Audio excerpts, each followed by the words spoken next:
Alrighty, so we'll be talking about compliance today, and as boring as the topic may be and as mundane as it might be, thank you. We as GoodX obviously have to do a bunch of compliance things ourselves, and we thought it'd be a good idea to talk to you guys today about better ways to do it and systems to help you make those things a little bit easier for you. So I'm quickly going to run up to the podium so I can see my notes.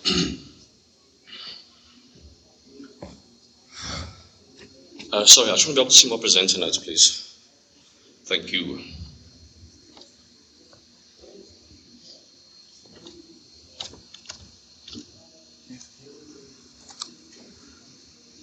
Je het my nou vang jy my kant af. Sorry guys, 1 second.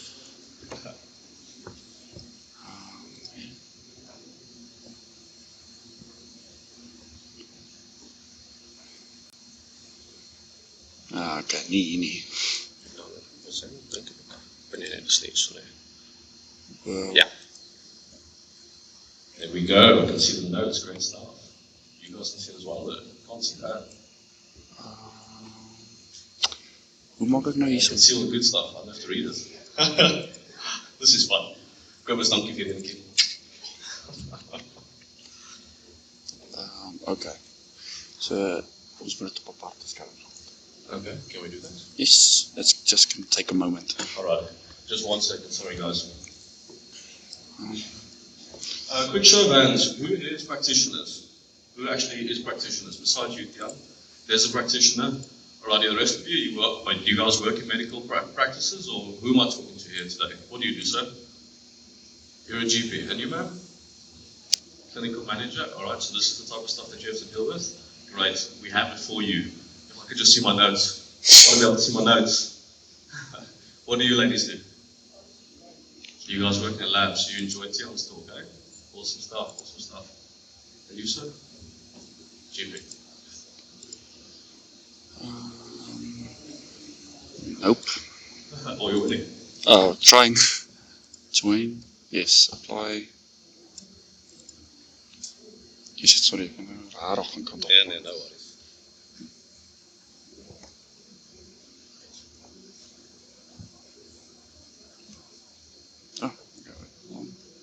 If you guys want, in the meantime, I can rap fast a little bit, but I think that'll be more painful than compliance. So we'll just wait for notes. Okay. Nou, so. I'll say, jette. So, en dan jy wil jou notes. Op die scherm kan sien. My woord. Nee, jy is hier steen. Net ons, soos julle weet, ek het woensdag uitgevind, ek gee die top. Ja, ek het nou net uitgevind, ek wys notes. I found out Wednesday I'm giving this talk, and he found out right now he needs to be able to set up the notes so that we can see it when we give the talks.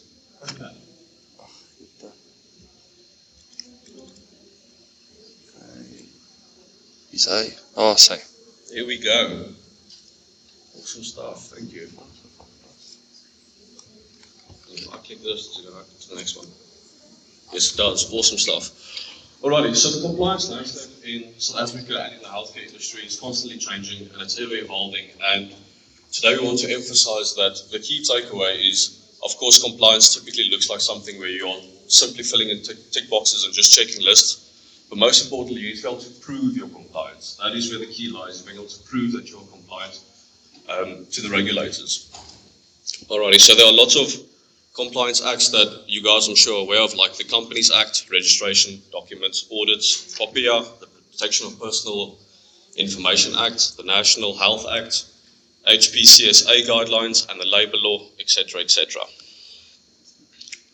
Alrighty, so what's changing? These laws are evolving year on year, and there are more things being added. The compliance is not going away, it's not becoming less. I think BEE recently changed again, so these are things that you need to stay up to date with and be compliant with. To emphasize that compliance is becoming more scrutinized, once again, proving it is essential. When checklists fail, so there's a mindset when it comes to compliance that it's tick boxes, you tick them, you've done your job, and now the person had done that, you can carry on with actual work. But we today want to present you with a better idea of going about this, a culture where compliance is not just a checklist, it's a mindset and it's a culture that you have within your company. And it must be a culture that is safe, one that allows you to make mistakes, one that allows you to learn from your mistakes, that when you operate outside of these guidelines, compliance makes room for that. It gives you the leniency to make these mistakes, but of course you need to have mechanisms in place to report these mistakes, incident reports and those types of things. Checklists do not create accountability, and compliance is definitely not a once-off thing. Alrighty, so building a strategic compliance framework. Here's how we can shift between a checklist mindset to more of a practical mindset where in your workplace compliance is part of your workflow. It's not something that you have to do once every 6 months and it's a bunch of pain and paperwork and then you guys forget about it. So there are a few steps to this. One is risk assessment, policy development, training and communication. Training and communication is key. It doesn't help all the MDs of the companies and the directors of the companies have all these beautiful documents that outline what you're supposed to do, but your staff don't actually know what those rules are and how to follow them, because a lot of the time there's lots of technical jargon or things that people don't understand. This needs to be conveyed to your staff. Monitoring and auditing. So of course, if you have the compliance things in place, you have to monitor them so that you can actually measure them so that you can prove that you are compliant. Alrighty, and then incident response planning. Risk assessment. So you have to ask yourself simple things regularly. Where's your data stored? When last have you made sure that the users that are on your systems, be it GoodX, be it Sage, whatever systems you're using, when last have you made sure that the guy that quit 3 weeks ago that's angry at you doesn't still have access to your information? Things like that. Are your vulnerabilities documented? This is, as your company and as your practice and business evolves, your compliance should be a thought process with that. Alrighty, policy development. It must reflect popular standards, for example, clean desk policies, shredding sensitive documents. Do people take documents home? I mean, you guys work with lots of clinical documents, things that are very sensitive. Do you guys think about that? Do you just carry around your car a lad, alrighty, billing and consent rules, real world workflows, and how often are they reviewed? Okay, like I mentioned earlier, I think one of the most important things that I've personally realized in the last while is that training and communication to the staff on the ground is essential for this. For example, we have lots of rules in where I work with regards to the way we go about your data and who's allowed to work on your data. But it doesn't help, whoever knows, but the rest of the guys that do the day-to-day work every day never actually finds out what these rules are. And because it's so complex and put in words that nobody understands, the stuff needs to be simplified so the ground and the staff can understand it and they can apply it in their workplace. It's more important that the guys on the ground doing the work actually understand these compliance rules more so than the directors and managers. Alrighty, so we spoke a little bit earlier about how we as GoodX want to make it easy for you guys, because obviously you guys have important things to do. You can't be around, sitting around the whole day thinking of compliance. So we thought we could make it a little bit easier for you. We have, if you go out the door here on the left-hand side, there's a courses little stalliki. You can talk to those guys. And they are continuously developing these courses. So at the top here, we have the Understanding the POPIA Act, and it's a CPD course. And you score CEUs from it. It's $325 per person. It's 2 hours, and you can do it online. I'm sure you all know what the POPIA Act is about. All right, and the second one that we have is the Data Protection Awareness Training. It's 255 Rand, it's 3 CEUs, it's also a CPD course. Your duration is 3 hours, and you can do it online. The Data Protection Awareness Training is about access control, malware, backups, organizational measures, employee errors, etc., etc. All right, what is this slide? It's pretty. What is it? Okay, so we have a courses platform where we have gone through a lot of this stuff, and we thought, and I think that's the whole ideology behind the platform that GoodX is building, is we want to be able to do everything for you. So we want to give you the CRM, we want to give you the clinical, we want to give you the emails, the SMSs, everything. So even the policy side of things and the courses and training for your staff, we can assist you with. So please reach out to us, and we do have that for you. There is a link to the website, courses.goodx.co.za.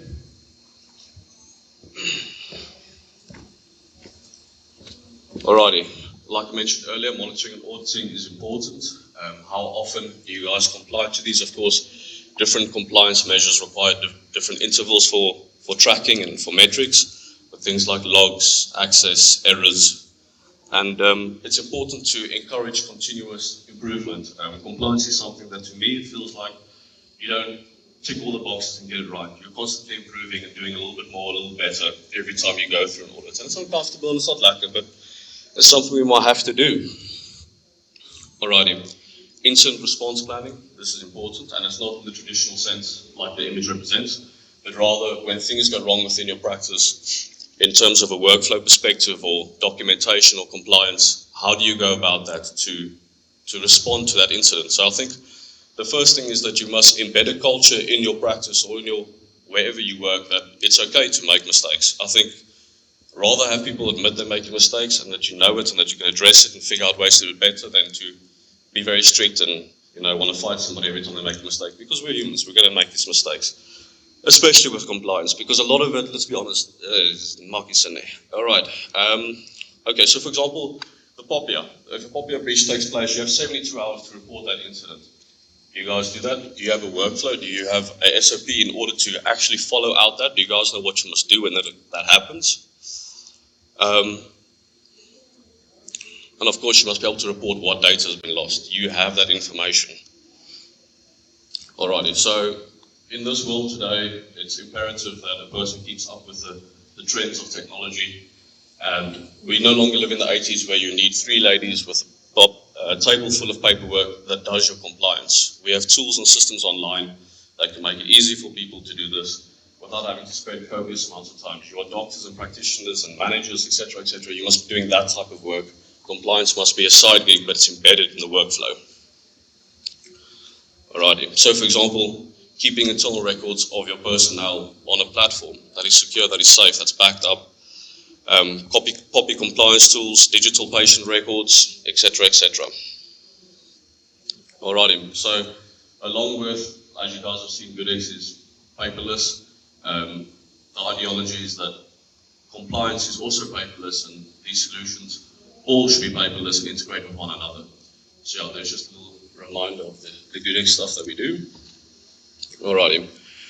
So, beating the paper monster. Compliance frameworks need to be in place. You have an information officer appointed, and registration documents, policies and procedures, NDAs with employees. Where are all of these things stored? Are they all over the show? Or do you have one central platform that you log into that contains the stuff for you that all your employees can easily find? Or every time that you need to find a specific document, do you now have to go and ask your manager to check his emails, but he forgot his laptop at home, and now you're going to wait till tomorrow, so it just becomes a palaver to do that.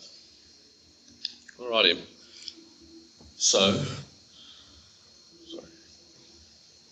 the personnel platform. So these are one of the platforms, this is one of the platforms that we've developed, that we've built, that we make use of ourselves internally at GoodX in order to keep our documentation in place, that we know where everything is, so that our staff can easily log in and look at the rules and read everything. So what's nice is, and what we've experienced recently is that we've had quite an uptick in the amount of staff we've had to hire, and training these guys and getting them on board and getting them to know all the policies and documents is a schlep. Nobody wants to say, okay, PT, you must now go and spend 2 weeks of your life and teach this guy the painful stuff that we made you do 3 times already.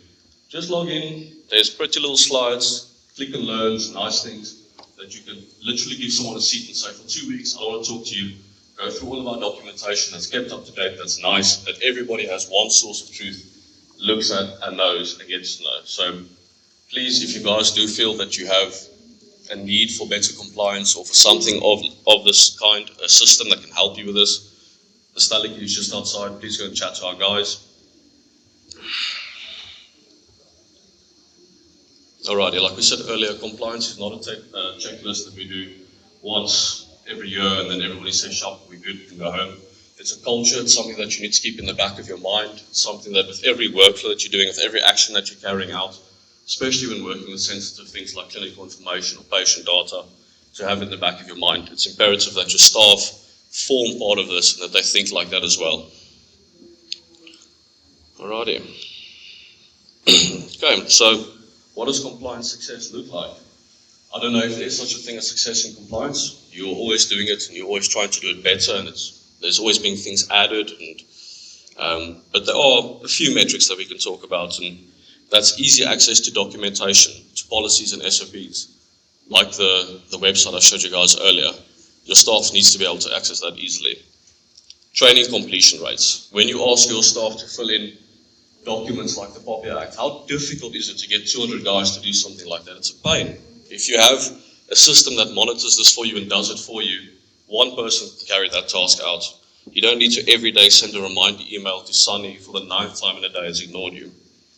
Alrighty. And then of course, you need to update your policies. You need to have someone in your company or in your practice or that a third party that you can liaise with that informs you.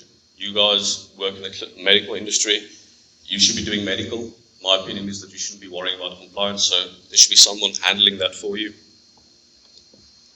And then reportability. Of course, it's awesome to do all of this stuff, but when the auditors come around or when there's an issue and you need to be able to prove your compliance, it is essential and imperative that you then can actually do that. To prove your compliance is probably the most important part of the compliance.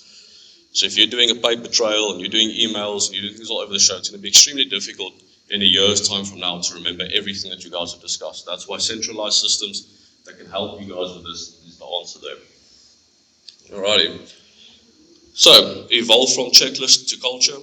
Start small and act today. And don't stand still because compliance is forever evolving. Thank you guys. I appreciate for attending the talk. Does anybody have any questions? I hope not. But is there any? Yes, ma'am. You at the back there.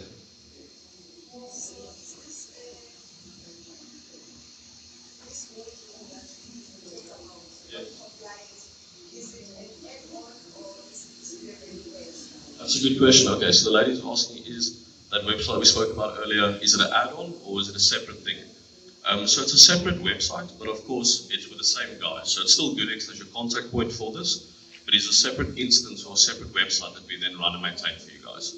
I think we're missing a slide. There's a slide that actually shows the pricing for it and everything that it contains. I think afterwards I'll just come to you quickly and then I'll take you around the corner to the ladies that can give you more information there. Cool. Anything else? Thank you guys. Perfect. Thank you very much, Harvey. We appreciate that. It's time for us to break for lunch. We will be back in this room at 1:30 and we'll be chatting about all things dental. So thank you very much for your time. I hope you enjoyed this morning session. Lunch will be served and I hope to see you later. Thank you.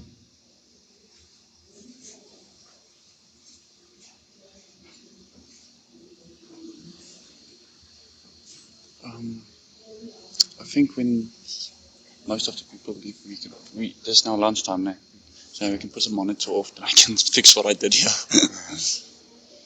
Yeah, no. I think most people go now, unless they think hopefully this isn't a place that they want to eat. No, I did that.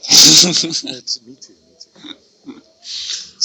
Gee, I wouldn't know when Harvey did that. I was like, oh shit. No, I knew exactly what he wanted because I accidentally did it earlier. Oh. And I'm like, oh shit, I think that he wants that. And then I'm like, let me try and do that. If it's wrong, then it's wrong. But he's the first guy that did that. So I'm like, I wasn't told.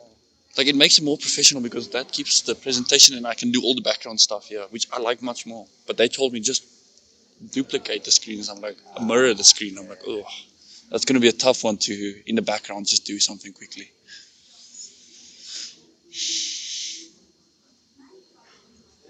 So who was the lady with you earlier? Hmm? The lady that was sitting next to you? It's your girlfriend? No, it's not my girlfriend, but it's just one of the ladies that recently started there by us. Okay. No, I haven't.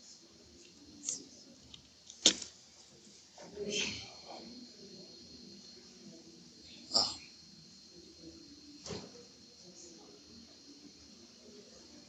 I think it would be hectic if you just opened up for questions. Yes. The people have been fairly chilled.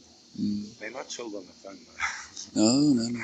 When you put them behind the device, it becomes different.